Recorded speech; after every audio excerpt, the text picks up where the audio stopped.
ಯದುಕುಮಾರ್ ಅವರು ಈಗ ಈ ಕಾಂಗ್ರೆಸ್ನ ಈ ಬೆಳವಣಿಗೆ ನೋಡ್ತಾ ಇದ್ರೆ ನಿಮಗೆ ಗ್ಯಾರಂಟಿ ಕೊಡ್ತಾ ಇದ್ದೀವಿ ನಾವು 52,000 ಕೋಟಿ ಹೋಗ್ತಾ ಇದೆ. ಈಗ ಶಾಸಕರು ಆರೋಪ ಮಾಡ್ತಿರೋದು ಇವರು ಸುಳ್ಳು ಅಂತ ಹೇಳ್ತಿದ್ದಾರೆ, ನಿಮ್ಮ ಮೇಲೆ ಎತ್ತಿ ಕಟ್ಟುವಂತ ಅಂದರೆ ನೀವು ಎತ್ತಿ ಕಟ್ತಾ ಇದ್ದೀರಿ ಅಂತ ಹೇಳ್ತಾ ಇದ್ದಾರೆ. ಅಂದರೆ ಈಗ ನುಣುಚಿಕೊಳ್ಳುವಂಥ ಪ್ರಯತ್ನ ಕಾಂಗ್ರೆಸ್ನಿಂದ ಆಗ್ತಾ ಇದೆ ಅಂತ ಹೇಳಿ, ಅಂದರೆ ಅವರ ಅಸಮಾಧಾನವನ್ನು ಈಗ ಸುಮ್ಮನೆ ಬೇಕಾಬಿಟ್ಟಿಯಾಗಿ ಅದರ ರಾಜಕೀಯವಾಗಿ ಡೈವರ್ಟ್ ಮಾಡ್ತಿದ್ದಾರೆ ಅಂತ. ಡೆಫಿನೆಟ್ ಆಗಿ ಸರ್, ಯಾಕಂದ್ರೆ ಪ್ರತಿಯೊಂದು ಸರ್ಕಾರಕ್ಕೂ ಹೊಣೆಗಾರಿಕೆ ಇರುತ್ತೆ.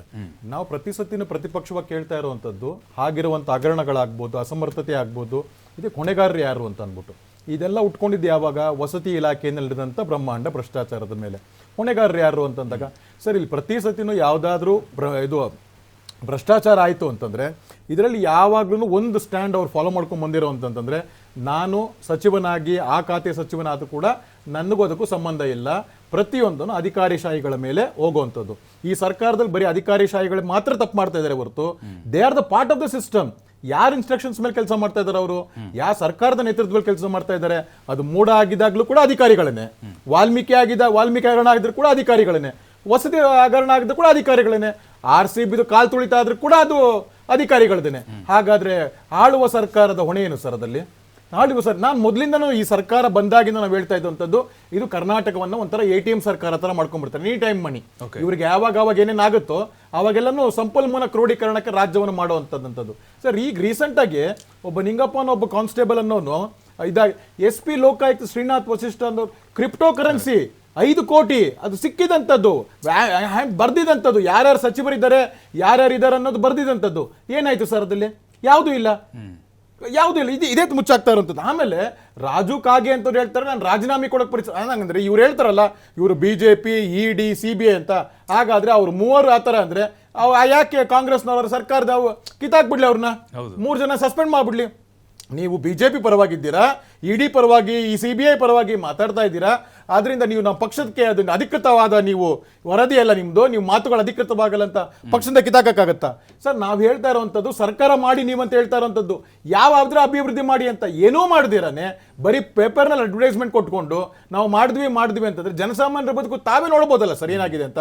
ಅದು ಬೆಲೆ ಏರಿಕೆ ಆಗಿರ್ಬೋದು, ವಿದ್ಯುತ್ ಇದಾಗಿರ್ಬೋದು, ಸ್ಟ್ಯಾಂಪ್ ಡ್ಯೂಟಿ ಆಗಿರ್ಬೋದು, ಜನನ ಮತ್ತು ಮರಣ ಪತ್ರ ಆಗಿರ್ಬೋದು, ಮುದ್ರಾಂಕ ಶುಲ್ಕ ಆಗಿರ್ಬೋದು, ಯಾವುದನ್ನು ನೀವು ಸರಿ ಮಾಡಿದ್ದೀರಾ ನೀವು ಅದಲ್ಲಿ? ಇದನ್ನ ನಾವು ಜನ ಪ್ರಶ್ನೆ ಮಾಡ್ತಾ ಇರಬೇಕಾದಾಗ BJP ಅವರ ಅರೆ ನಿಮ್ಗೆ ಕಿವಿ ಇಂಡೋ ಕೆಲಸ ನಾವು ಅದು ಮಾಡ್ತಾ ಇದೀವಿ, ಸರಿ ಮಾಡಿ, ಇದು ಜನ ವಿರೋಧಿ ಇದೆ ಅಂತ ಮಾಡ್ತಾ ಇದ್ದೀವಿ. ವಸತಿ ಇಲಾಖೆದು ನೀವೇನು ಇಷ್ಟೊಂದು ಅಂತ ಹೇಳ್ತಾ ಇದ್ದೀರಲ್ಲ ಸರ್, ಅಲ್ಲಿ ಬಡವರ ಮನೆ ಅದು, ಬಟ್ ನಾವು ಇಷ್ಟು ಲಕ್ಷ ಕೊಟ್ವಿ ಅಷ್ಟು ಲಕ್ಷ ಕೊಟ್ವಿ ಅಂತ. ಸರ್, ಸಾಮಾನ್ಯವಾಗಿ ವಿಲೇಜ್ ಪಂಚಾಯತ್ ಮಾಡಿದಂಥ ಮಾಧ್ಯಮಗಳು ಮಾಡಿದಂಥ ಬೇರೆ ಬೇರೆ ಪ್ರಕರಣದಲ್ಲಿ ಜನರೇ ಹೇಳ್ತಾ ಇದ್ದಾರಲ್ಲ, ನಾವು ಇದನ್ನ ದುಡ್ಡು ಕೊಟ್ವಿ ಅಂತ. ಇದನ್ನ ಹೊಣೆಗಾರಿಕೆ ಯಾರು? ಯಾವಾಗ ಜಮೀರ್ ಅಹಮದ್ ಖಾನ್ ಅವ್ರ ಮೇಲೆ ಹೊಣೆಗಾರಿಕೆ ಬರುತ್ತೋ ಇವ್ರದ್ದು ಹೇಳ್ತಾರಲ್ಲ ಸರ್, ಸರ್ವಜನ. ಓಕೆ ಸರ್, ಈಗ ನಿಮ್ಗೆ ಅಂದ್ರೆ ಬದಲಾವಣೆ ಆಗುತ್ತೆ ಅಂತ ನಿಮ್ಗೆ ಅನ್ಸುತ್ತಾ ಈಗ CM ಕೇಳ್ತಾರೆ BJP ಭವಿಷ್ಯ ಚೆನ್ನಾಗಿ ಹೇಳ್ತಾರಂತೆ, ಅಲ್ಲಲ್ಲ ಆರೋಪ ಇದು ಸರ್. ಇದು ಭವಿಷ್ಯ ಅಂದ್ರೆ ಸಾಮಾನ್ಯ ಜನರು ಹೇಳ್ತಾರೆ ಸರ್, ಈ ಸರ್ಕಾರ ನಡೀತಾ ಇರಬೇಕಾದಾಗ.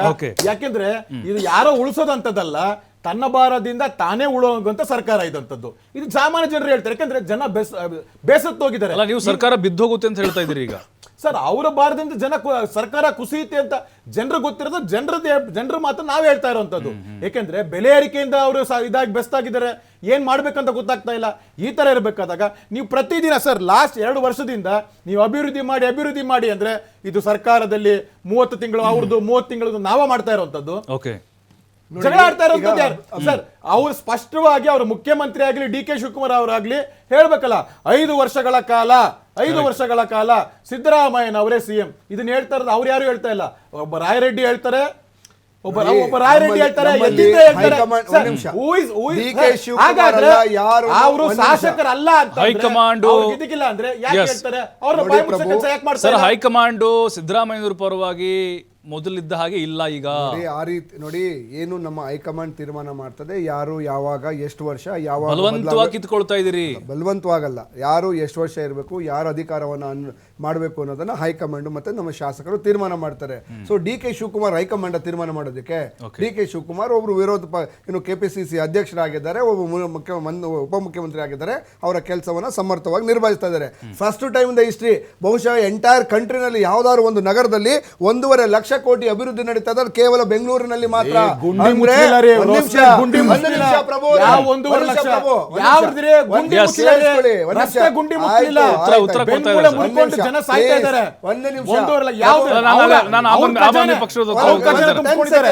Yes, ಪ್ರಭು yes. ಅವರೇ, ನೀವು ಒಂದು ನಿಮಿಷ, ನೀವು ಮಾಧ್ಯಮದಲ್ಲಿ ನಿನ್ನೆ ಬಂದಿರೋರಲ್ಲ, ಕಳೆದ 10 ವರ್ಷದ ಮೇಲೆ ಇದ್ದೀರ ನೀವು. ನೀವು ಹಿಂದಿನ ಬಿಜೆಪಿ ಸರ್ಕಾರದಲ್ಲಿ ಗುಂಡಿಗೆ ಬಿದ್ದು 37 ಜನ ಅಮಾಯಕರು ಸತ್ರು ಅಂತ ಡೈಲಿ ತೋರಿಸ್ತಿದ್ರಿ. ನಮ್ಮ ಸರ್ಕಾರ ಬಂದ ಮೇಲೆ ಯಾವ್ದಾದ್ರು ಒಂದು ಗುಂಡಿಯಿಂದ ಸತ್ತಿದ್ದಾರೆ ಅಂತ ನೋಡಿದ್ದೀರಾ? ಯಾವ್ದಾದ್ರು ಒಂದು ನೋಡಿ? ಯಾವ ಯೋಜನೆ ಮಾಡಿದ್ದೀರಾ ನೀವು? ಯಾವ ಯೋಜನೆ ಮಾಡಿದ್ದೀರಾ ಹೇಳಿ? 1 ಲಕ್ಷ ಅಂತ ಹೇಳ್ತೀರಾ, ಯಾವ ಯೋಜನೆ ಮಾಡಿದ್ದೀರಾ? ಹೇಳ್ತೀನಿ. ಈಗ 38 ಜನ ಅಮಾಯಕರನ್ನ ಜೀವ ಬಲಿ ಕೊಲೆ ಮಾಡಿದಂತ ಬಿಜೆಪಿ ಸರ್ಕಾರ ನಮ್ಮ ಸರ್ಕಾರದಲ್ಲಿ ಯಾವ್ದಾರ ಒಂದು ಗುಂಡಿಯಿಂದ ಸತ್ತಿದ್ದಾರೆ ಅಂತ ನೋಡಿದ್ದೀರಾ? ಅಂದ್ರೆ ಇದು ಬಿಜೆಪಿ ಕೊಲೆಗಡಕ ಸರ್ಕಾರ. ಅವರು ಅಭಿವೃದ್ಧಿಯನ್ನ ಮಾಡದೆ ಬರೀ 40% ತಿಂದು ತೆಗೆ.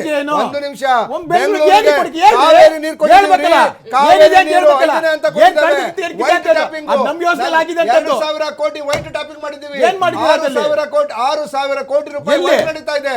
ಕೇಂದ್ರ ಸರ್ಕಾರ ಬೆಂಗಳೂರಿಗೆ ಅವ್ರ ಮನೇಲಿ ಆಗಿರೋದ್ರೆ ಅವ್ರ ಖಜಾನೆ ತುಂಬಿರೋಂಥದ್ದು, ಅವ್ರ ಖಜಾನೆ ತುಂಬಿರೋಂಥದ್ದು ಜನರಿಗೇನು ಹೋಗಿಲ್ಲ.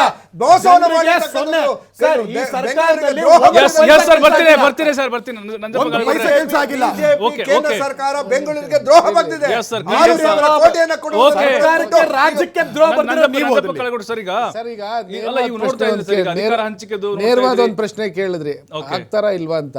ನೀವು ಈಗ ತಾನೇ ತಾವು ತೋರಿಸಿದ ದೃಶ್ಯಾವಳಿನಲ್ಲಿ ಸೂಕ್ಷ್ಮ ಗಮನಿಸಿದ್ರೆ ಸಿದ್ದರಾಮಯ್ಯನವರು ಹೇಳಿದ್ರು ನಮ್ಮ ಸರ್ಕಾರ ಇರುತ್ತೆ ಅಂತ. ನಮ್ಮ ಸರ್ಕಾರ ಅಂದ್ರೆ ಕಾಂಗ್ರೆಸ್ ಸರ್ಕಾರ, ದಟ್ ಈಸ್ ನಾಟ್ ಸಿದ್ದರಾಮಯ್ಯ ಸರ್ಕಾರ. ಆಮೇಲೆ ಇದುವರೆಗೂ ಎಲ್ಲೂ ಡಿ ಕೆ ಶಿವಕುಮಾರ್ ಅವರು ನಾನು ಉಳಿದ ಭಾಗಕ್ಕೆ ಅರ್ಧ ಭಾಗಕ್ಕೋ 1 ವರ್ಷಕ್ಕೋ ಮುಖ್ಯಮಂತ್ರಿ ಆಗ್ತೀನಿ ಅಂತ ಅವರೆಲ್ಲೂ ಹೇಳಿಲ್ಲ. ಸಿದ್ದರಾಮಯ್ಯನವರು ಪೂರ್ತಿ ನಾನೇ ಇರ್ತೀನಿ ಅಂತ ಹೇಳಿಲ್ಲ. ಅವ್ರ ಹಿಂಬಾಲಕರು ಅವ್ರ ಪರವಾಗಿರೋರು ಹೇಳ್ತಾ ಇದ್ದಾರೆ ಹೊರತು ಇದು ಇದಾಗಿದೆ. ಜೊತೆಗೆ ಡಿ ಕೆ ಶಿವಕುಮಾರ್ ಅವರು ಕಾಂಗ್ರೆಸ್ ಪಕ್ಷದ ರಾಜ್ಯಾಧ್ಯಕ್ಷರಾಗಿದ್ದಾಗ ಒಂದು ಯಾರು ಇದ್ದಾರೆ, ಅಲ್ಲಲ್ಲ ಒಂದ್ ನಿಮಿಷ ಆಗಿದ್ದಾಗ ಕೇಳ್ತೀವಿ. ಎಲೆಕ್ಷನ್ ಟೈಮಲ್ಲಿ ಸಾಮಾನ್ಯವಾಗಿ ಯಾರು ರಾಜ್ಯಾಧ್ಯಕ್ಷ ಇರ್ತಾರೋ ಅವ್ರನ್ನ ಮುಖ್ಯಮಂತ್ರಿ ಮಾಡೋದು ವಾಡಿಕೆ. ಹಳೆ ಮೈಸೂರು ಪ್ರಾಂತ್ಯದಲ್ಲಿ ಯಾರು ಏನೇ ಜಾತ್ಯತೀತ ಅಂತ ಹೇಳಿದ್ರು, ಜಾತಿ ಇಲ್ಲ ಅಂದರೂ ಜಾತಿ ರಾಜಕಾರಣ ಇದ್ದೇ ಇರುತ್ತೆ, ಇದೆ. ಹಾಗಾಗಿ ಡಿ ಕೆ ಶಿವಕುಮಾರ್ ಅವರು ಮುಖ್ಯಮಂತ್ರಿ ಆಗ್ತಾರೆ ಅಂತ ಹಳೆ ಮೈಸೂರು ಪ್ರಾಂತ್ಯದಲ್ಲಿ ಹೆಚ್ಚು ಸ್ಥಾನವನ್ನು ಜನ ಕೊಟ್ಟರು, ಒಕ್ಕಲಿಗರ ಪ್ರಾಬಲ್ಯ ಇರ್ತಕ್ಕಂಥದ್ದಲ್ಲಿ. ಅದಾಗದೇ ಇರೋದು ಒಂದು ಕೂಗು ಇದೆ. ಹಾಗಾಗಿ ಇದು ಹೈಕಮಾಂಡ್ ಸರ್ಕಾರ ಆಗಿದ್ದರಿಂದ ಸಿದ್ದರಾಮಯ್ಯನವ್ರನ್ನ ಮಾಡಿದ್ರು. ಸೊ ಇದು ಎಲ್ಲಿಗೋಗಿ ನಿಲ್ಲುತ್ತೆ ಅನ್ನತ್ತಾ ಕಾದು ನೋಡಬೇಕೆ ಹೊರತು ನಾವೇ ಊಹೆ ಮಾಡ್ಕೊಂಡು ಏನು ಹೇಳೋದು ತಪ್ಪಾಗಲ್ಲ. ಎಕ್ಸಾಕ್ಟ್ಲಿ.